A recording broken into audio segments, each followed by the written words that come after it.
Shalom, bien-aimés dans le Seigneur. Que Dieu vous bénisse une fois de plus en ces jours. Nous voulons juste partager avec vous un thème merveilleux que le Seigneur nous a mis à cœur, qui est intitulé « Une offrande agréable à Dieu ». Avant que nous puissions commencer avec ce thème bien-aimé, avant que nous puissions commencer à écouter la parole de Dieu, j'aimerais que nous puissions prier pendant quelques minutes. Nous allons prier. Seigneur, merci pour ce temps. Merci pour ta parole. Que ta parole trouve une place dans un cœur. Que ta parole trouve une place dans une vie, ô Dieu. Sois béni, sois loué. Toi qui es Dieu, toi qui ne changes pas, tu ne changeras jamais. Merci pour ce moment. C'est par le nom de Jésus, j'ai ainsi prié. Nous disons Amen. Et que Dieu vous bénisse, bien-aimés. Notre thème, nous l'avons tiré du livre de Romains, chapitre 12, à partir du verset 1er jusqu'au verset 2e. Nous allons lire le texte qui est Romains 12. La Bible dit ceci. Je vous exhorte donc, frères, par les compassions de Dieu, à offrir vos corps comme un sacrifice vivant, saint, agréable à Dieu, ce qui sera de votre part un culte raisonnable. Ne vous conformez pas au siècle présent, mais soyez transformés par le renouvellement de l'intelligence, afin que vous discerniez quelle est la volonté de Dieu, ce qui est bon, agréable et parfait. Alléluia. Une offrande agréable à Dieu. C'est quoi une offrande, bien-aimé? Une offrande, c'est un don que l'on offre à Dieu. Un don que l'on offre au saint ou à l'église. Or, un don, c'est une action d'offrir à quelqu'un quelque chose. Cette action-là d'offrir à une personne quelque chose, de lui abandonner la propriété, c'est ce qu'on appelle un don. Alors, agréable, c'est quoi? Agréable, c'est ce qui procure un sentiment de bonheur, ce qui procure un sentiment de joie, un sentiment de bonheur. C'est ce qu'on appelle agréable. Donc nous parlons sur une offrande agréable à Dieu. Une offrande qui produit un sentiment de bonheur à Dieu. Une offrande qui produit un sentiment de joie à Dieu. Bien-aimés, par rapport au texte que nous avions lu du Romains 12, là c'est Paul qui est en train d'exhorter les Romains. Il dit ceci, « Je vous exhorte donc, frères, par les compassions de Dieu, à offrir vos corps comme un sacrifice vivant. » À offrir vos corps comme un sacrifice vivant. Il voulait que les Romains puissent comprendre que ils doivent s'offrir à Dieu. Ils doivent se donner à Dieu. Ils devaient s'abandonner à Dieu.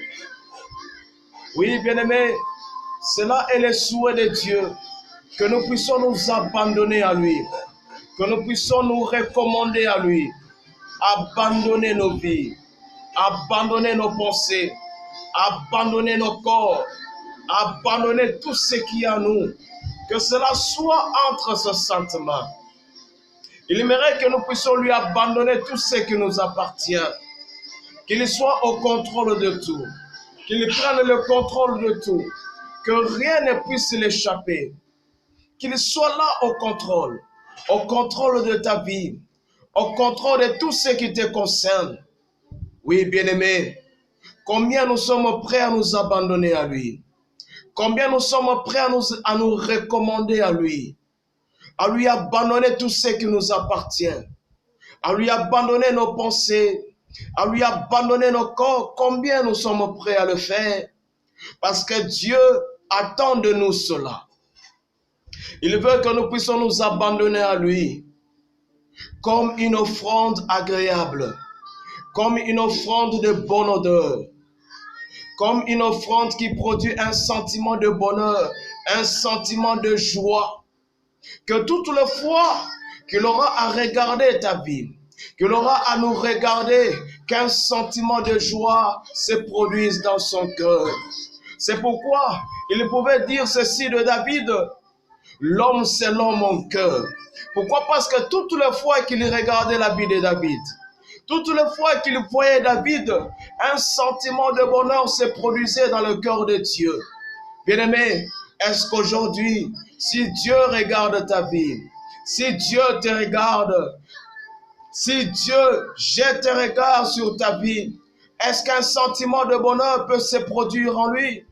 Est-ce qu'un sentiment de joie peut se produire en lui? C'est la question que je te pose en ce jour. Une offrande agréable à Dieu. Dieu veut que nous puissions nous offrir à lui. Il veut que nous puissions offrir nos corps comme un sacrifice vivant. Quelle image avons-nous toutes les fois que nous nous approchons de lui? Quelle image avons de Dieu toutes les fois que nous nous approchons de lui, bien-aimé? Quelle image as-tu de Dieu toutes les fois que tu t'approches de lui? Bien, quelle image as-tu de Dieu?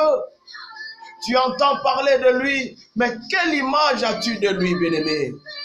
Quelle image as-tu de lui?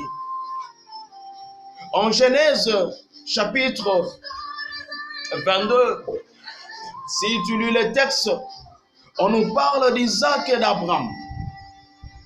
Par rapport à ce texte, bien-aimé, la Bible est en train de dire, après ces choses, Dieu mit à l'épreuve Abraham. Abraham qui était un homme de foi. Abraham qui était un serviteur de Dieu. Et Dieu l'aimait beaucoup. Mais après ces choses, les choses qui se sont passées dans sa vie, Dieu l'a mis à l'épreuve. Abraham, si vous connaissez l'histoire d'Abraham, bien-aimé, des années et des années, il a vécu sans avoir un enfant. Et à l'âge avancé, lui et sa femme Sarah, à l'âge avancé, Dieu leur accorda un enfant. Il donna le nom d'Isaac. Dieu a amené le sourire dans ce couple. Il a amené la joie dans ce couple. Après des années et des années, une fois de plus, ils étaient capables d'avoir un enfant, d'avoir un fils. Mais après ces choses, bien-aimés, Dieu les a mis Abraham à l'épreuve. Il lui demanda qu'il puisse offrir son fils, son unique fils en holocauste. L'unique fils qu'il a eu à un âge avancé. L'unique fils qu'il a attendu des années et des années. Dieu décida à mettre son serviteur Abraham à l'épreuve en lui demandant d'offrir son fils unique qui était Isaac. Ce n'était pas facile, bien-aimé. Ce n'était pas une chose facile. Un fils que vous attendez des années, maintenant il vous est demandé de lui offrir un holocauste. Mais Abraham a accepté. Abraham a été prêt à offrir son fils. Pourquoi? Parce qu'il avait de Dieu une image d'un Dieu pourvoyeur. C'est pourquoi il appela Jéhovah Jireh, le Dieu qui pourvoit. Il savait que Dieu pouvait pourvoir à ses besoins.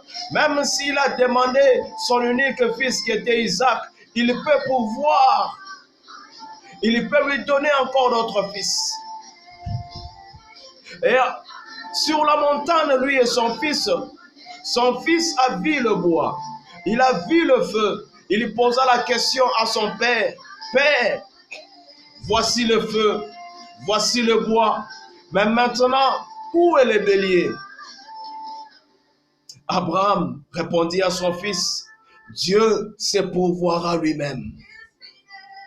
Il avait de Dieu l'image d'un Dieu pourvoyeur. Quelle image as-tu de Dieu toutes les fois que tu t'approches de lui? Quelle image as-tu de Dieu toutes les fois que tu viens dans sa présence? Toutes les fois que tu t'approches de son trône de grâce. Est-ce que c'est l'image d'un Dieu guérisseur? Est-ce que c'est l'image d'un Dieu puissant? Est-ce que c'est l'image d'un Dieu qui est capable de tout? Un Dieu gracieux, un Dieu compatissant, un Dieu miséricorde. Est-ce que c'est cette image que tu as de lui, bien-aimé? Quelle image as-tu de Dieu? Tu es en train de passer des moments difficiles. Tu es en train de passer des moments compliqués. Mais je t'exhorte en ce jour. Aie une bonne image de ton Dieu. Parce que toutes les fois que tu t'approcheras de lui, si tu crois qu'il est capable, oui, il agira dans ta vie. Si tu crois que c'est un Dieu puissant, il fera quelque chose dans ta vie. Si tu crois que c'est un Dieu qui est capable de te guérir de ta maladie, peu importe la maladie, que ce soit le cancer, que ce soit même le Covid, peu importe, bien-aimé, la maladie, si tu crois que ce Dieu est capable de te guérir, il pourra te guérir. Si tu crois, il pourra te guérir. Mais ce qui compte, c'est l'image que tu as de lui. Quelle image as-tu de Dieu toutes les fois que tu t'approches de lui? Hébreux 4:16 est en train de dire, approchons-nous du trône de grâce avec assurance, afin de trouver miséricorde, afin d'être secourus dans nos besoins, afin de trouver la solution à nos problèmes, afin de trouver la guérison à nos maladies. Quelle image as-tu de lui toutes les fois que tu t'approches de Dieu? Quelle image as-tu de ce Dieu? Bien-aimé, laisse-moi te dire, c'est un Dieu puissant, c'est un Dieu redoutable, c'est un Dieu qui est capable de tout. C'est un Dieu qui dit seulement un seul mot et la chose s'accomplit, et la chose arrive. C'est un Dieu qui appelle à l'existence les choses qui n'existent pas, comme si cela existait. Aujourd'hui, beaucoup de gens croient que ce Dieu n'existe pas. Mais laisse-moi te dire, il existe. Il agit encore. La Bible dit, il est le même hier, aujourd'hui et éternellement. On l'appelle le roi des rois, le Seigneur des seigneurs. On l'appelle Jésus-Christ. C'est lui qui a vaincu le monde. C'est lui qui a accepté de prendre ta place afin que toi tu sois sauvé. Il a accepté, bien-aimé. Il a accepté de se faire pécher afin que toi tu sois appelé saint. Si seulement tu l'acceptes dans ta vie, si seulement tu crois en lui, toi aussi tu seras parmi ceux qui sont appelés saints. Quelle image as-tu de lui toutes les fois que tu t'approches de ce Dieu? Parce que l'image que tu as de Dieu déterminera le niveau de ta réjouissance en lui. L'image que tu as de Dieu, bien-aimé, déterminera le niveau de ta réjouissance. Pourquoi tu es toujours triste? Pourquoi tu pleures toujours? Tu as toujours des inquiétudes, tu as toujours des soucis. Pourquoi? C'est parce que peut-être tu n'as pas une bonne image de ce Dieu. Mais je t'exhorte d'avoir une bonne image de lui. La Bible est en train de dire, rien n'est impossible à Dieu, mais tout est possible à celui qui croit. Rien n'est impossible à Dieu, mais tout est possible à celui qui croit. Si tu crois, cela te sera possible. Si tu crois, tu verras la gloire de Dieu. Oui, si tu crois, bien-aimé. Approche de lui avec assurance. Approche de lui avec une bonne image. Deuxièmement, la capacité de s'offrir à lui. Nous parlons d'une offrande agréable à Dieu. Ce n'est pas facile de fois, bien-aimé, de s'offrir ou d'offrir. Jésus était là devant le temple. Il était en train de regarder. Des hommes et des femmes étaient en train de mettre leur offrande dans le panier. Et il a vu une femme. Cette femme avait seulement 2 pièces d'argent. Et cette femme a offert cela à Dieu. Et Jésus dit à ses disciples, cette dame, elle a donné plus que tout ce monde ici. Malgré, il y a eu des gens qui ont offert plus que cette femme. Mais Jésus déclara qu'elle, elle avait donné plus que tout le monde. Pourquoi? Parce qu'elle avait donné tout ce qu'elle avait.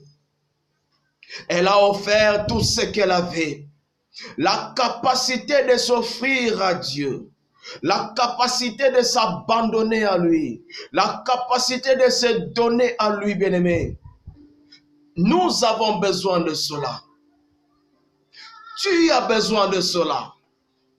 Abraham avait cette capacité d'offrir à Dieu tout ce que Dieu pouvait lui demander. C'est pourquoi il n'a pas hésité à offrir son fils Isaac, son unique fils.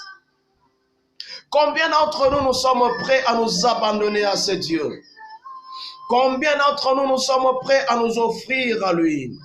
À offrir nos corps, à offrir nos vies, à lui donner cette première place dans nos vies, qu'il soit au centre de tout, qu'il prenne le contrôle de tout, qu'il nous dirige, qu'il nous conduise.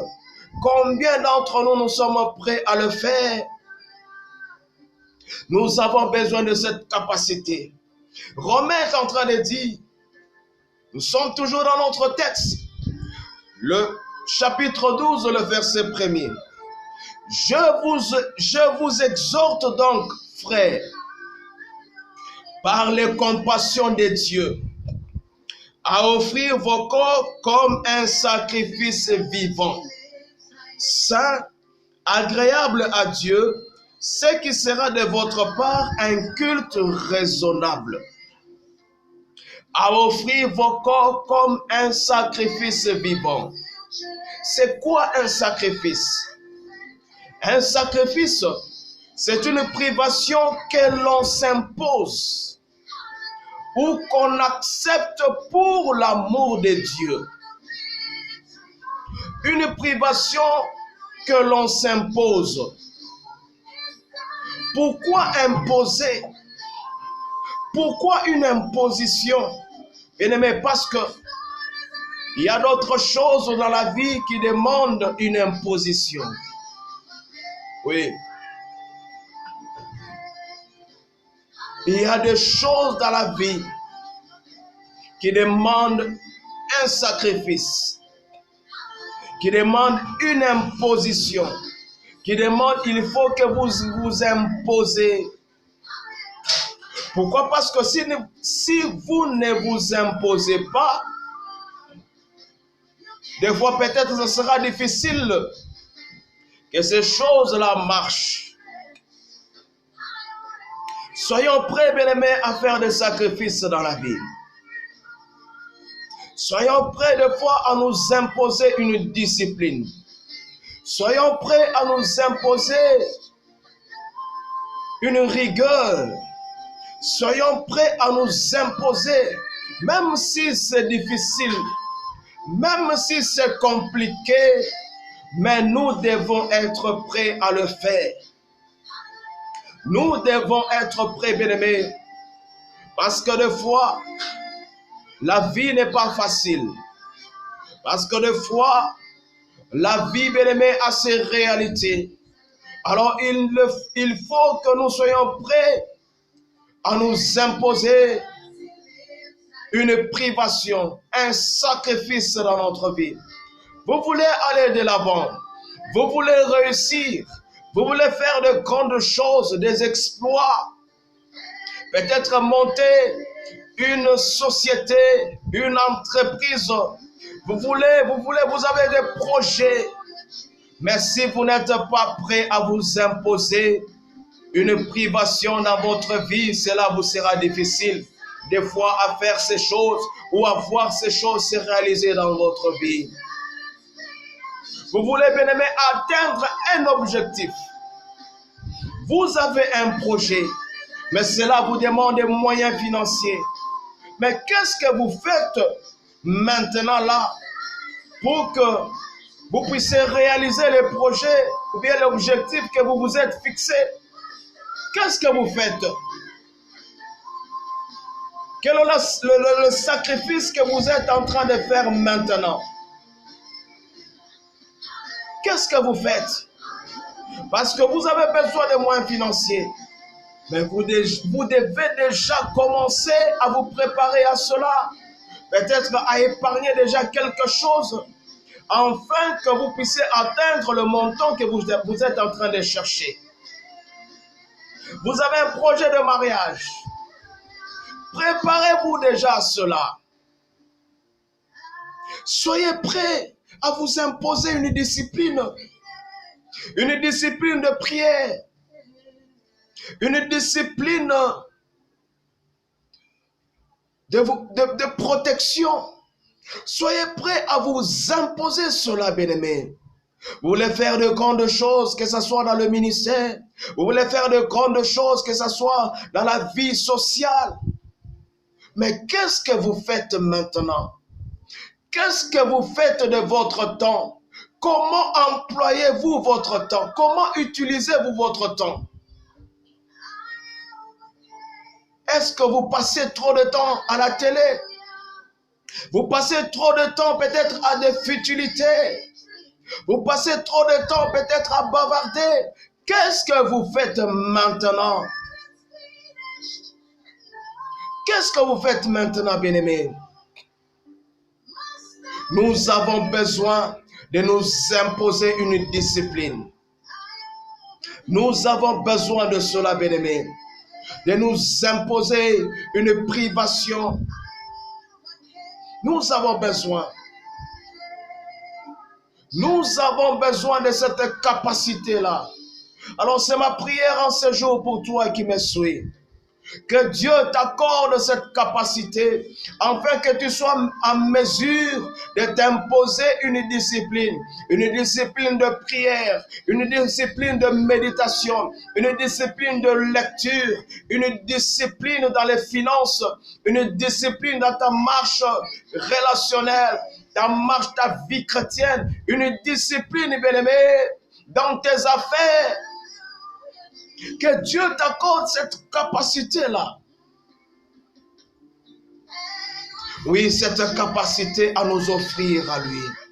Parce que lorsque nous nous offrons à lui, lorsque nous nous abandonnons à lui, bien-aimé, nous n'avons rien à craindre.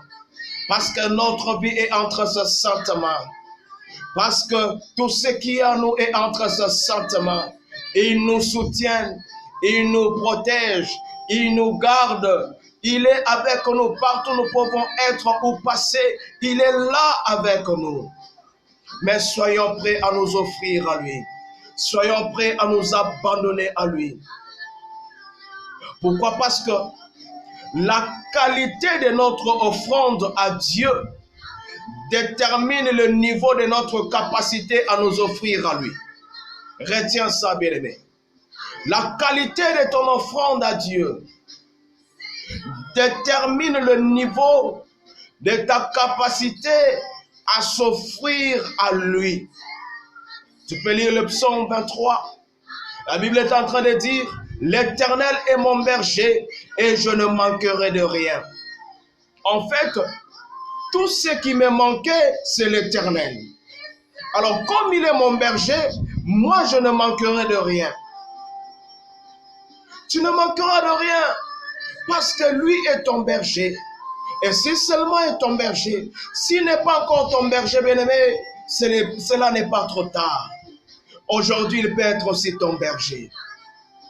Et lorsqu'il sera ton berger, lorsque tu l'accepteras comme ton Seigneur et ton Sauveur, tu lui demanderas qu'il puisse venir cohabiter avec toi, marcher avec toi, te diriger, te conduire. Et il sera ton berger. Et tu ne manqueras de rien. Oui, tu ne manqueras de rien. Il te fera reposer sur les verts pâturages. Il te conduira vers les eaux paisibles. Sa houlette et son bâton vont te rassurer. Tu n'auras rien à craindre, même si tu marches dans la vallée de l'ombre et de la mort. Tu n'auras rien à craindre parce qu'il est là à tes côtés. Parce qu'il te soutient, il te protège, il te garde. Alors abandonne-toi entre ce sentiment. Recommande-toi à lui. Abandonne-toi, abandonne tout ce qui est à toi, bien-aimé, à lui, à ce Dieu. Abandonne-toi. Abandonne-toi, bien-aimé. La qualité de ton offrande à lui détermine le niveau de ta capacité à t'offrir à lui. Quelle est la qualité de ton offrande? Cette offrande que tu amènes, que tu apportes à Dieu. Abel et Caïn se sont présentés devant Dieu. Chacun d'eux avait une offrande. Mais Dieu a agréé l'offrande de son frère Abel et il a rejeté celui de Caïn. Chacun d'eux ont présenté leur offrande à Dieu. Mais pourquoi Dieu n'a pas agréé celui de Caïn, mais il a accepté celui d'Abel? Pourquoi? Parce que celui d'Abel a été une offrande de bonne qualité. Oui, était une offrande de bonne qualité. C'était l'offrande que Dieu cherchait. C'était l'offrande que Dieu a préféré agréer. Quelle est la qualité de ton offrande, bien-aimé? Quelle est la qualité de ton offrande devant Dieu? Quelle est sa qualité? Parce que sa qualité déterminera le niveau de ta capacité à s'offrir à lui. Oui, cela déterminera. Et troisièmement, la capacité d'être agréé, d'être admis dans sa présence. Toujours Romain est en train de dire, à offrir vos corps comme un sacrifice vivant, saint, agréable à Dieu, ce qui sera de votre part un culte raisonnable. Ce qui sera de votre part un culte raisonnable. La capacité d'être admis dans sa présence. La capacité d'être agréé dans sa présence. Il ne suffit pas de venir dans sa présence, mais il est mieux d'être agréé dans sa présence. Il ne suffit pas, bien-aimé, de s'approcher de lui, mais c'est mieux que Dieu puisse t'agréer dans sa présence. C'est mieux que Dieu puisse t'admettre dans sa présence. Est-ce que Dieu t'approuve? Est-ce que Dieu t'agrée dans sa présence? Toutes les fois que tu t'approches de lui, toutes les fois que tu viens à lui, bien-aimé, est-ce que Dieu approuve? Est-ce que Dieu t'approuve, bien-aimé? Nous avons besoin qu'il nous approuve. Nous avons besoin que Dieu puisse nous admettre dans sa présence. Nous avons besoin, bien-aimé, que Dieu puisse juger louable toutes les fois qu'il nous voit dans sa présence. Nous avons besoin que Dieu puisse se réjouir, qu'il ait un sentiment de bonheur, un sentiment de joie, toutes les fois qu'il nous regarde, toutes les fois qu'il voit notre vie, toutes les fois qu'il nous voit, que ce Dieu ait un sentiment de bonheur. Nous avons besoin de cela, bien-aimé. Tu as besoin de cela. Alors ma prière pour toi en ce jour, que Dieu t'accorde cette capacité. Si avant Dieu ne t'agréait pas dans sa présence, si avant tu n'étais pas admis dans sa présence, peut-être à cause du péché, peut-être à cause de ta vie, peut-être à cause de tout ce que tu avais fait, mais aujourd'hui ma prière, que Dieu puisse t'admettre dans sa présence, que Dieu puisse t'agréer dans sa présence, bien-aimé, qu'il t'agrée dans sa présence. qu'il t'agrée dans sa présence. Une offrande agréable à Dieu. Telle est notre prière en ces jours. Telle est notre exhortation. Tel est notre message en ces jours. Offrons nos corps, offrons nos vies, offrons nos cœurs, offrons nos pensées, offrons tout ce qui est à nous à Dieu. Que cela soit une offrande agréable. Que cela soit comme un parfum de bonne odeur à ses dieux. Et lui, en retour, il aura à nous bénir. Et lui, en retour, il aura à nous visiter. Et lui, en retour, il aura à se manifester dans notre vie. Oui, que le Seigneur vous bénisse. Juste quelques minutes, nous allons prier. Seigneur, merci pour ta parole. Seigneur, merci pour ce moment.